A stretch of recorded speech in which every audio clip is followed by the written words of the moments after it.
Alright, back to the emails. I can't remember if I got 40 minutes into this or not. I guess we'll find out, eh? That was excellent coffee. What is it you like about coffee over tea in particular? Tea is great. I just like the richness of coffee. It's very soothing. Alright, good break, everyone. Shall we get back to it? I feel ready. Let's go. Alright, without further ado, then let's get back to the emails. To Monica. Hi, Monica. I hope things have gotten better for you by the time you read this. It makes me so mad that Siri ripped into you like she did in episode 18. It also wounded me deeply to see you sad and distressed afterwards. You deserve so much better than what happens to you that day. Well, anyway, I got some questions.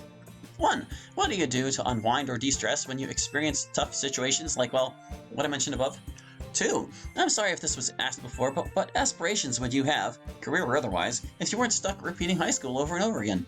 3. Way back in Season 1, when you passed on your presidency to Natsuki, you seemed really tense and saddened about doing so. However, every time you have done so since then, you seem to take it in stride. Has it gotten easier for you to deal with it whenever you pass your presidency on to someone else? Or are you internalizing your feelings about it? Are you feeling any other feelings altogether? Even though I'm really mad at Sayori for what she did to you, and I'm aware she is still trying to cope with things with her medication and feelings, but still, I know your friendship with her is important to you, so I hope things get patched up between you two soon. I love you, and I'm happiest when you're happy. Take care, Monica. Michael. You're up first, Monica. Well, fortunately, as you saw, everything turned out all right, Michael. Usually when I get upset or things don't go my way, I just rely on something distracting until the sting of whatever it is goes away. Unless it's something really bad or stressful, in which case I feel like I need to work on it right away. For distracting things, I like to walk or play a game or write poetry. All of those take my mind off whatever I'm troubled about. I did answer the question about career goals before, but I don't mind. I haven't really made up my mind anyway. I think the last time I said I was considering being a lawyer, and that still makes a lot of sense to me. But mostly I think I'd want to just live life some more and see what appeals to me. It's mostly gotten easier to not be the club president anymore. Certainly, I'm not worried about everyone else messing with the club president powers. I've learned that I can trust them. It's still a little lonely and upsetting to not feel you there, though. I don't think I'll ever get over that.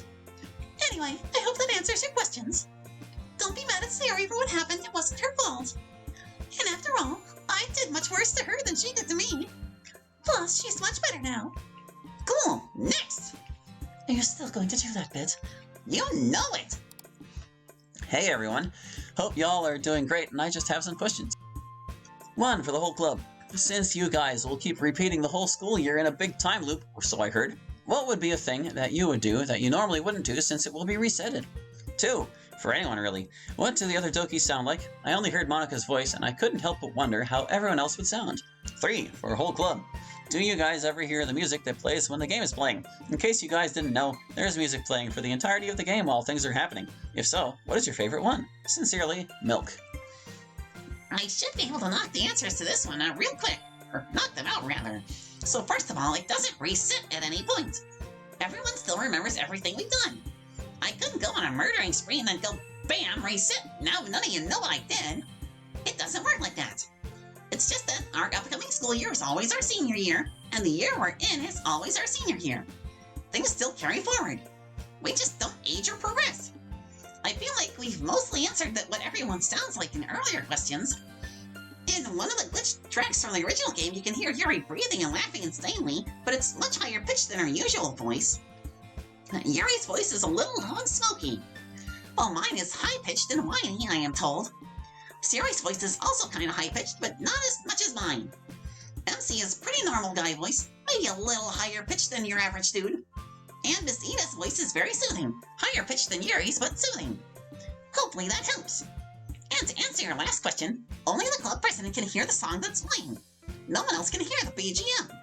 We answered which ones were our favorite last year, but just to restate it, my favorite is Poem Panic, Sayori's favorite is Ohio Sayori, MC's favorite is also Ohio Sayori, Monica's is Your Reality, and Yuri's is her own poem theme. What about you, Miss Ina? I like the one where we're just all spending normal time in the club room together, whatever that one's called. That one's called Okay Everyone, Good Choice. Next! Hello, Monica. I have 2 questions. 1. How did you and Sayori meet? Or at least, the game's backstory for how you met. And 2. What were the first few days in the club like? Also, can I get the Discord server link? Thanks, Saeed. Another one for me. 2 very good questions. And of course, I sent you the Discord link. Anyone who can behave on the internet can join our Discord. You just need to email me and ask. Sari and I met in our 3rd year of high school. I was injured and helping out around the gym for a volleyball match since I couldn't play. And Sari was there too, helping out. I had been doing a lot of stuff around the school to try and get a sense of fulfillment. And whenever I was helping out just because, I felt pretty good. Anyway, while the match was going on, we just were talking for a long time and we really hit it off. I just immediately liked her. I thought her constant sunshine and happiness was amazing. And I was really impressed with how smart Monica was, and even more so how kind she was. She kind of had a reputation as a big fat popular girl, but then I talked to her and she was super nice. She's a really good listener, and it's great at hearing your problems and then talking about it with you in a way that makes you think about the problem differently. So we were good friends after that. A few months later, I left the debate club and decided to start the literature club, and the first person I asked was Sayori, which is why she's the vice president. The first few days of the club, we didn't really do much other than discuss how to get new members. I planned a few activities, but it seemed strange doing them with just Sayori. We put up a few flyers, and next week, Yuri came in. She was very shy and asked if she had the right room, exactly the kind of thing you'd expect from Yuri. She didn't really say much at first and just read her book, but she did seem to appreciate that we left her alone and did our own things too. And after that, Natsuki approached us and asked if she could join and come and interview during club time, and of course we said yes. And yeah, that was the literature club for the first few months of its existence. Then one day, Sari brought up C, and you know the rest. And what a weird, wonderful, and occasionally death-defying rest it was. Next! Hi, here are my questions. Sayori, what is your favorite kind of gift to receive on Christmas? And also, I think you are super strong and I admire you and your amazing personality. MC, you really are a lucky guy to have Sayori. And my question is, where is somewhere you'd love to take Sayori on holiday sometime? Moni, hi Monica. What's one thing that you really like about the way your life is going at the moment? And we all love you. Natsuki, what do you think is the best feeling in the world? And if you rewind time to any point in your life, what's one thing you'd do different or want to relive? And Yuri, describe a perfect day for you. How would the day go? Also, a who's most likely to question. Which club member do you guys think is most likely to donate all their money to charity? Thanks for reading. Jody. Sayori, you go first. Thank you for saying I'm strong. I don't feel like it, but I'm trying. I like getting food-related gifts on Christmas. Like all the candy. And one time, someone got me one of those fancy meat and cheese platters, and that was super good. So yeah, your turn, MC. I am extremely lucky to have Sayori, and I certainly don't need reminding of that. As for a vacation spot, I'd love to take her to America someday. It seems very much like her style. They have incredible burgers there. I know. Next part for you, Monica. I'm just really glad that all my friends are okay. The literature club doesn't have any looming disasters or terrible problems. We're all just okay. And I'm very grateful for that. Natsuki. Let's see. I don't know about the absolute best feeling, but a really good one is when you've made something that you like. Like for me, it could be a cake or a poem or something else you guys have seen me make. But that feeling when you've made it and you take a step back and you're like, ah, yes, my work is complete and it is excellent. I'm not sure I would go back and do anything different. All the stuff I did wrong helped me or make me who I am, and I like who I am. So I'll take it all, the good with the bad. Last part for me, I see. There really is no singular perfect day. A good life has days with many different kinds of experiences. But for me, a good day is one where I have some interesting, unique experience, perhaps with friends, but still plenty of time to process and feel comfortable by myself. When we were at the aquarium last year, that was very fun, because I had both those things constantly available to me. And lastly, easy question, but who would donate all their money to charity in the group? I say Monica. Monica. Monica. Monica. Definitely Monica.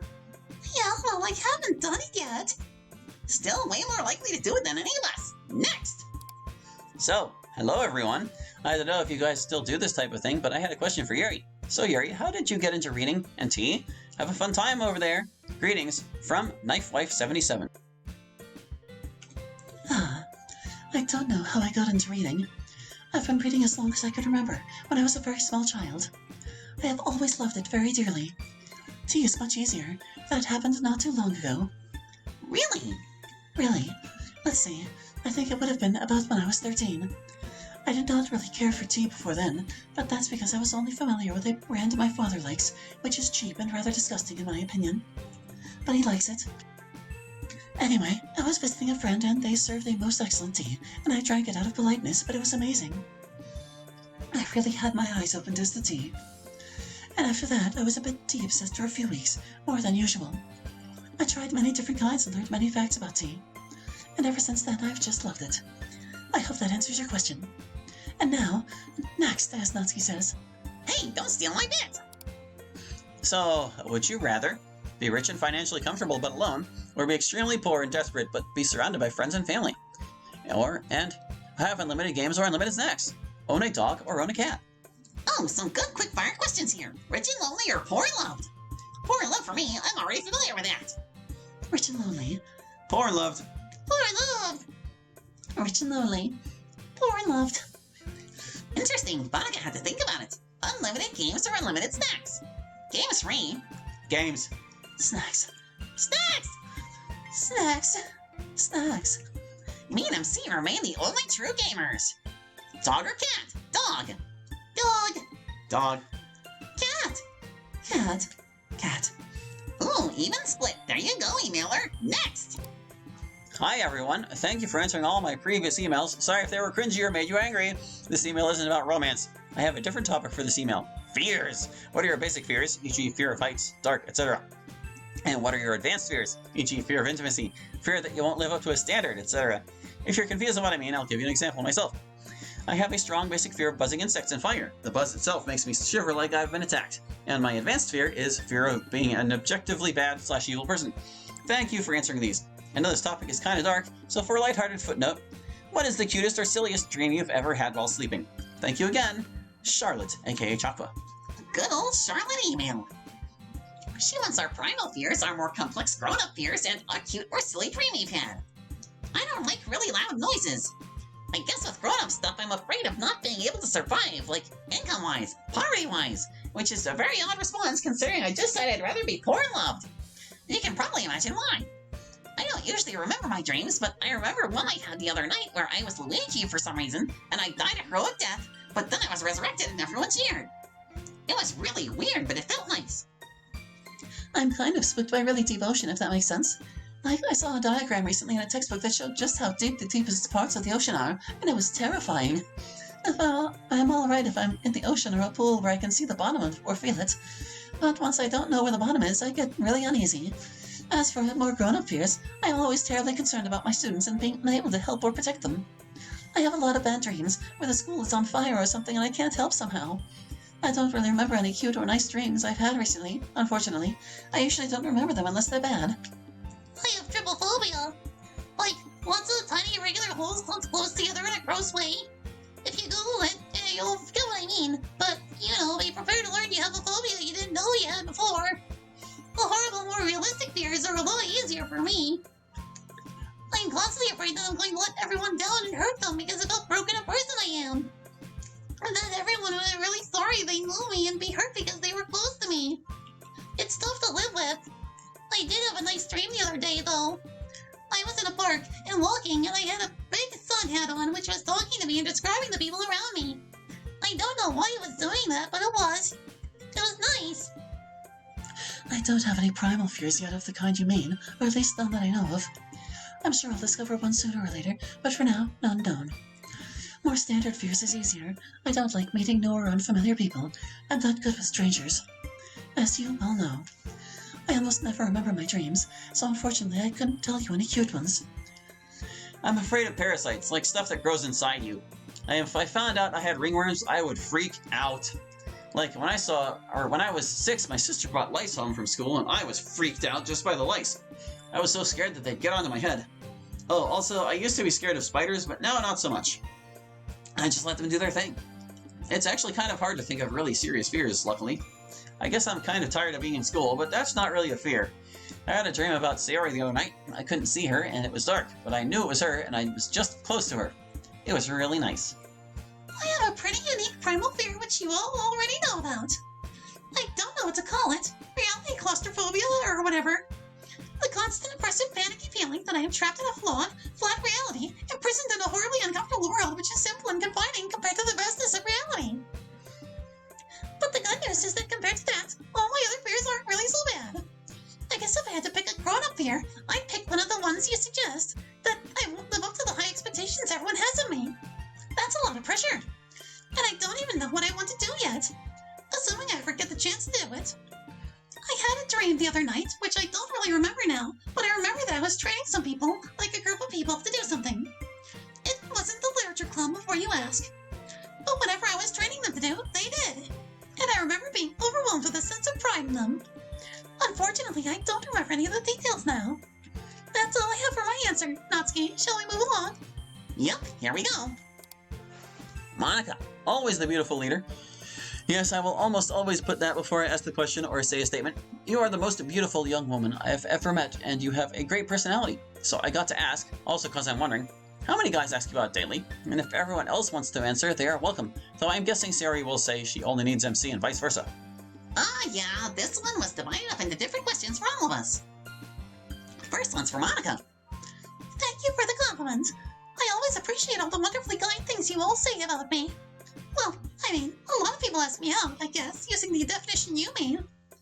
Usually like a dozen a day. But unfortunately, none of them are genuinely able to make their request, of course. But it's nice to know that they're interested in theory. MC, yo dude, how you doing? You're great, man. This may be the first time you've seen my messages. I respect you very much. So question, any new games you've played? Statement not actually a question. Oh, new games, let me see. It's not new, but it's new to me, and I've been playing a lot of Deep Rock Galactic. I need to get some of the other club members into it. It's super fun with a team. Also some Evil Genius 2, which has been a lot of fun. Hopefully that gives you an idea of the new stuff I've been playing. Sayori, I'm glad to see you and Monica getting along again. No club is complete without its vice president. Now, I say you will answer this question. Mr. Crave demands it. Shink. What food is your least favorite? If you've answered that, then I ask, with your high energy, and if you really were motivated, would you think of taking fencing? Oh, my least favorite food? Okra. I really don't like okra. Monica has tried to get me to do fencing a couple times, but I wouldn't want to stab people, really. Even though I said I would stab my evil self in that other question. It's not real stabbing, Sayori. I know, but I'm just not that competitive a person. I don't even want to do fake violence. Does that make sense? Well, I'm certainly not going to force you. Natsuki, I like how you stay strong with all the difficulties. You're a cool cat with fierce claws, but are sweet enough to those who treat you with respect. At least that's how I see you. So, how is it you can exclaim loud sentences and the other students don't react when you shout? Why don't they react when I'm all loud? Well, I guess It's because everyone is used to hearing loud noises from Natsuki. Yuri being the peak of comedy as usual. Yuri, you're an inquisitive soul. If we were in a RPG fantasy world, would you lead the brave adventurers, the others, into the fray? What role would you assume? What roles do you think the others would have based on their strengths, weaknesses, and personalities? Well, I answered this one above, but just to restate. Monica strikes me as a wizard. I'm the sneaky rogue thief type. Natsuki's a bard or maybe a ranger. Sayori's a cleric/healer. MC's a fighter or warrior. And Masita is the quest giver and mentor. I think that all is fairly self-explanatory. Solid analysis, Yuri. Next!